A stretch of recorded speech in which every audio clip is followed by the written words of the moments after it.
Rabat সমুদ্র সৈকতের পাশেই বিশাল এক কবরস্থান। এটাকে শহীদদের কবরস্থানও বলে, যেটা ওদের ভাষায় সিমেট্রি দেস মার্টার্স।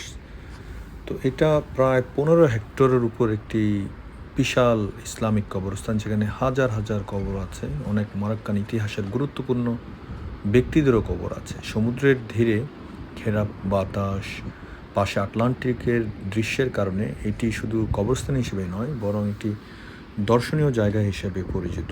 এবং এটার আশেপাশে এলাকাটা কিন্তু ইউনেস্কো বিশ্ব ঐতিহ্য স্থলও। তো এটি যেখানে অবস্থিত, সেটার যে গভীর এক ইতিহাস, যা তাদের জাতীয় ইতিহাস এবং অসংখ্য মানুষের গল্প এখানে নিঃশব্দে লুকিয়ে আছে। আমি জায়গাটি দেখে খুবই আপ্লুত হয়ে